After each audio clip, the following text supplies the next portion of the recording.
que estou dentro da igreja já rebatizado, mas eu ouvi assim muito nítido, e aí eu fiz um plano, falei, ok, tudo bem, eu vou parar de escutar as minhas músicas. Quando eu pensei nisso, o Mota veio fazer uma semana de oração aqui, Pastor Mota. Lá em Forte, né?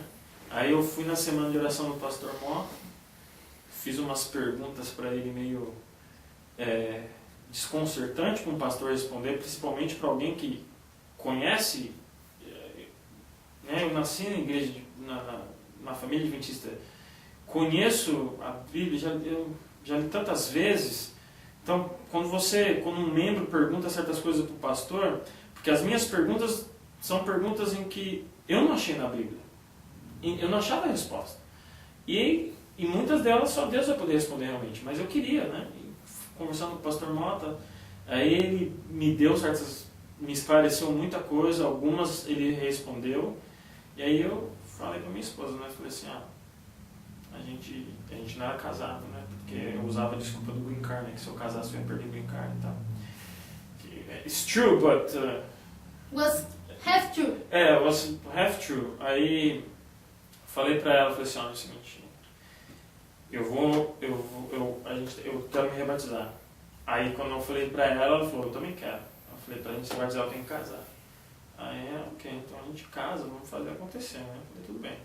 Aí eu falei, mas antes disso, a primeira coisa que a gente tem que entrar em acordo é Deus. Vamos fazer a tal da jornada espiritual, né? Aí falou, ok, vamos fazer. Antes de tudo isso, eu já tinha decidido que eu não ia mais escutar o tipo de música que eu ia escutar, só que eu não tinha coragem de jogar os meus CDs fora. Aí eu falei pra Dani, eu falei assim, olha, amanhã de manhã eu vou sair pro trabalho. Já tô até imaginando já. Quando eu voltar, make sure it's not here. A satisfação que eu ia ter. Eu falei, eu quebrei sem... Beleza.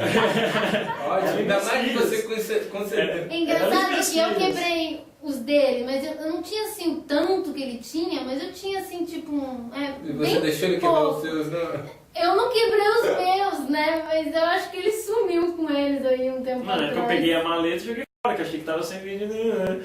Joguei. Eu tinha uma maleta com quase 100 discos e tal. Era igual uma religião, eu sabia tudo. Mas assim, sabe, aquele negócio ridículo, sabe quando o cara nasceu, quando o cara morreu, por quê, o que ele fez aqui, sabe, um negócio assim que...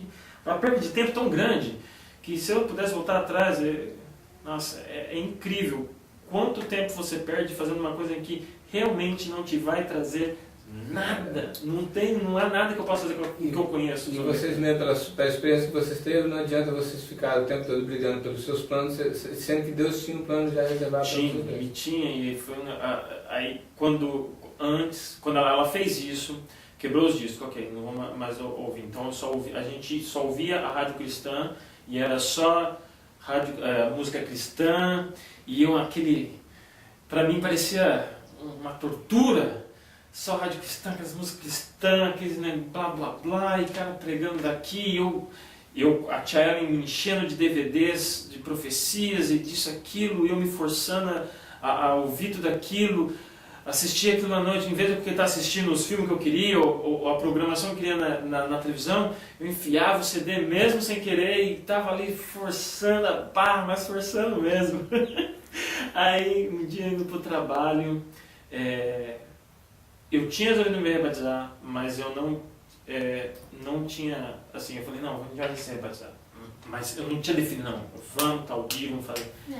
E aí, um dia eu fui pro trabalho, e eu fui assim, meio passando mal, assim, eu sentia, parecia que tinha algo apertando, eu não conseguia respirar direito, mas não estava muito ruim.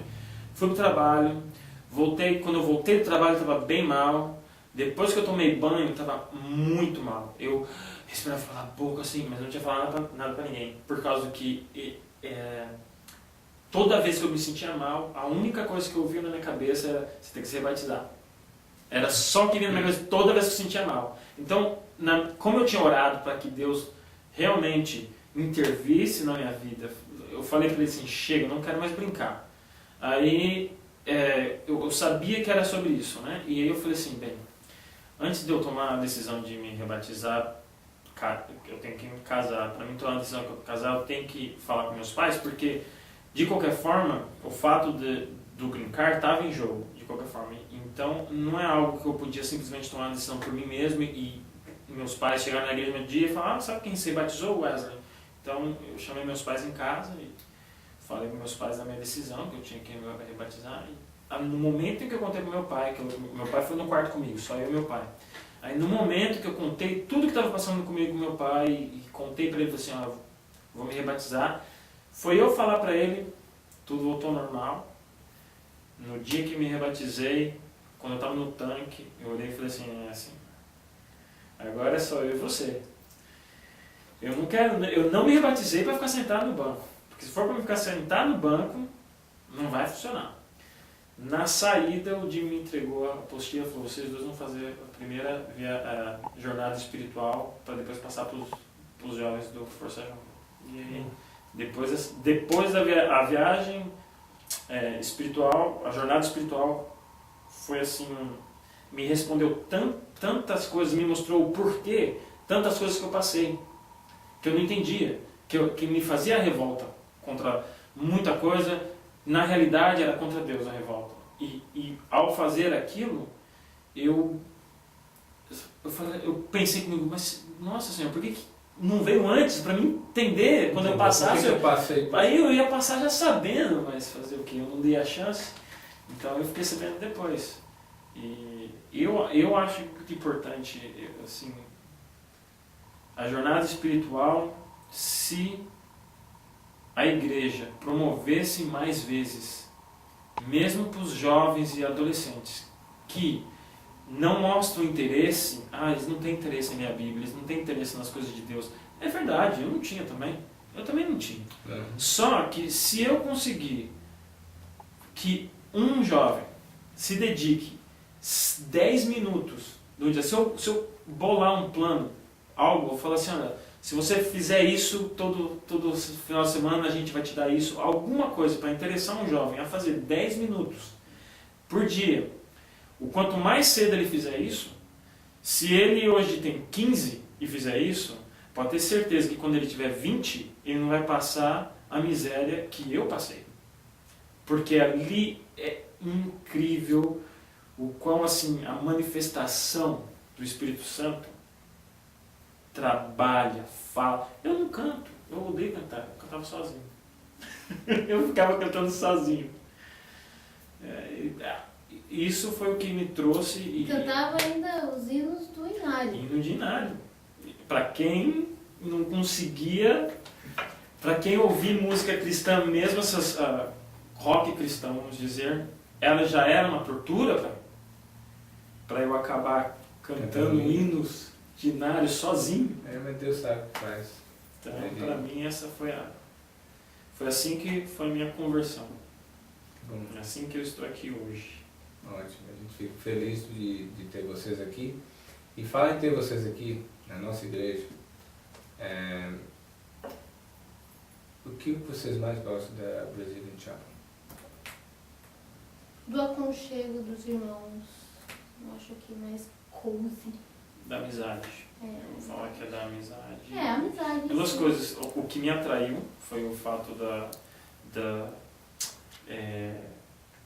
dos recursos e o tanto que a igreja de Deerfield trabalha pelos pequeninos, pelas crianças. Eu tenho 2 filhas, então o que me atraiu primeiro, porque eu tenho todos os meus amigos em Fortes. Eu tô aqui desde que Forte era 15 pessoas. Então Forte para mim é a minha igreja mãe, mas infelizmente eles não têm os recursos. Eu não sei explicar realmente. Recursos eles têm. Eles têm recursos, mas eles não têm o programa, não trabalham com as crianças como a de Deerfield trabalha. Então foi o que me atraiu a Deerfield. E eu tenho amigos aqui também, né? A igreja mãe para mim é Deerfield. Todos nós somos Deerfield. amigos, entendeu?